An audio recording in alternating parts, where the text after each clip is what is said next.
के मजबूर मुझे उसने बुलाया। मुंबई लौटते ही चेतन आनंद को भारत सरकार और भारतीय सेना का एक अनुमति पत्र मिलता है कि अगर आप ये फिल्म शूट करना चाहते हैं तो यूनिट के साथ तुरंत आइए।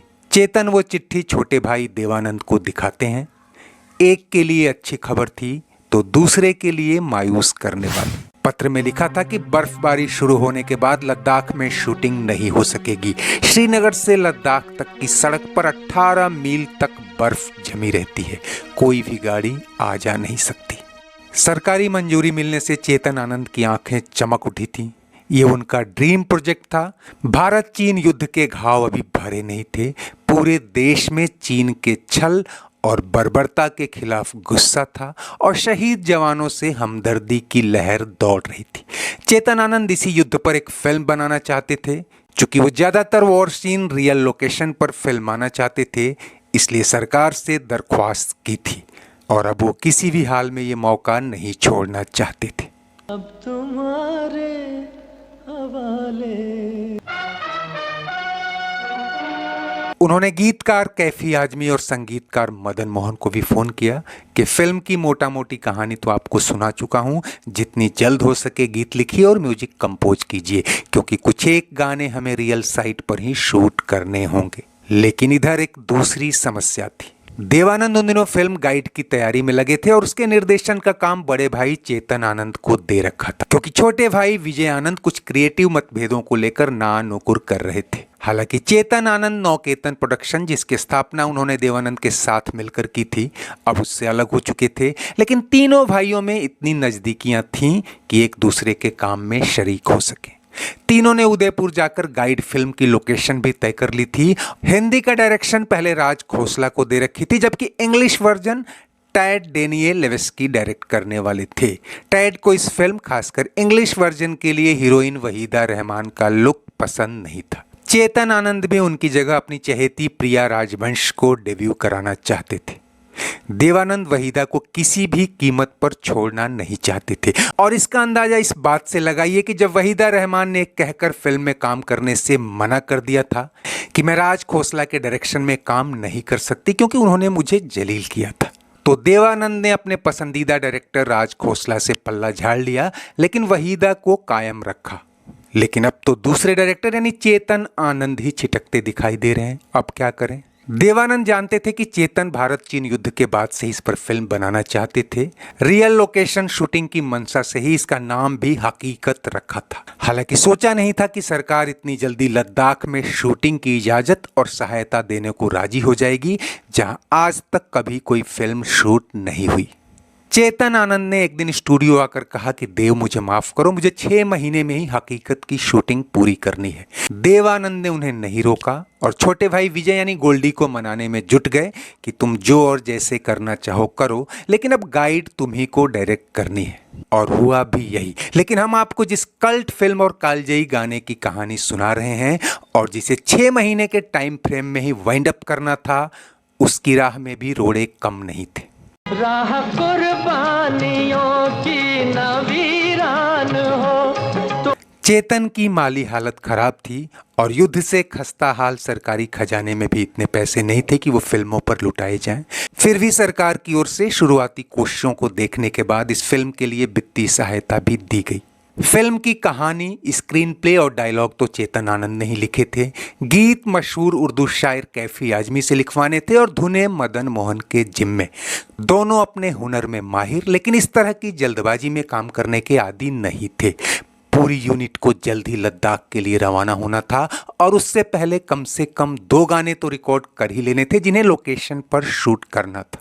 कैफी ने एक गाना तो पहले ही लिख लिया था और वो चेतन ही नहीं, मदन मोहन को इतना पसंद आया कि उन्होंने उस दौर के 3 नामी गायकों मोहम्मद रफ़ी, तलत महमूद और मन्ना डे को कॉल किया और साथ ही एक नए गायक भूपेंद्र सिंह, जिसे किसी पार्टी में गाते सुना था, उससे भी 2 लाइनें गवाईं। के मजबूर मुझे उसने बुलाया होगा। चेतन ने कैफी और मदन मोहन से कहा था कि एक गाना तो ऐसा होना ही चाहिए जो कहानी नहीं तो कम से कम लोगों के दिलों में उमड़ते जज्बात से न्याय कर सके, जवानों की कुर्बानी को पर्दे पर जिंदा कर दे। और ये चाहत इसलिए भी पैदा हुई थी कि कुछ महीने पहले ही एक गाना जिसे कवि प्रदीप ने लिखा था और लता मंगेशकर ने प्रधानमंत्री जवाहरलाल नेहरू की मौजूदगी में दिल्ली के नेशनल स्टेडियम में गाया था और उस गाने ने पूरे देश में देशभक्ति का ज्वार पैदा कर दिया था। मेरे वतन के लोग, जरा आँख में। और यही गाना अब कैफी आजमी और मदन मोहन दोनों के लिए मॉडल था।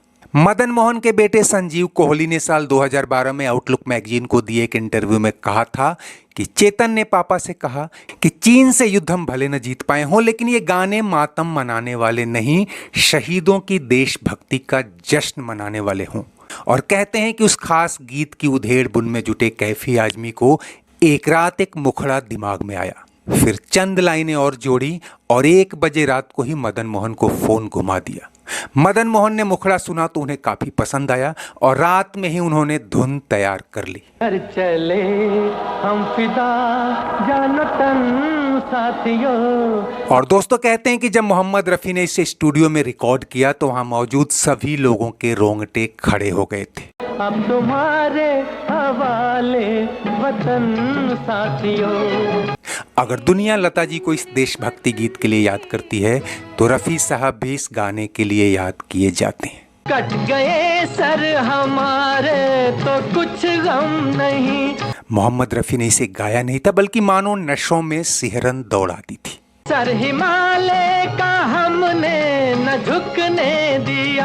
इस गाने को लेकर एक कश्मकश ये भी थी कि जहां स्क्रिप्ट के मुताबिक इसे फिल्म के आखिर में बजना था, वहीं गीतकार और संगीतकार का कहना था कि ये तो फिल्म का फ्लैगशिप सॉन्ग है, अंत में बजाने का क्या फायदा जब लोग हॉल से निकल चुके होंगे। लेकिन चेतन जो खुद इस गाने के मुरीद हो चुके थे, उन्हें भरोसा था कि पहली लाइन भी अगर लोगों के कान में चली गई तो वो इसे बिना पूरा सुने हॉल से नहीं निकल पाएंगे। मरते मरते रहा बागपन साथियों। और हुआ भी वही दोस्तों। फिल्म के द एंड पॉइंट तक भावनाओं का ज्वार बहता रहा और दर्शकों की आंखों से आंसू। और उसके बाद तो अधिकांश लोग ये गाना सुनने के लिए ही सिनेमा घर जाते थे और वो रुमाल लेकर भी जाते। अब तुम्हारे हवाले वतन साथियों। फिल्म में लता मंगेशकर का गाया ये गाना भी खूब हिट हुआ।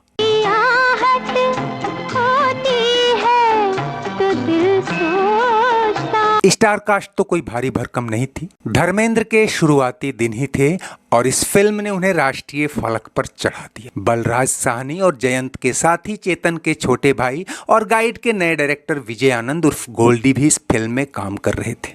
प्रिया राजवंश ने बतौर एक्ट्रेस इस फिल्म में डेब्यू किया था और आगे उन्होंने सिर्फ चेतन आनंद की फिल्मों में ही काम किया। चेतन का अपनी पत्नी से तलाक होने के बाद वो ताउम्र उन्हीं के साथ रहे।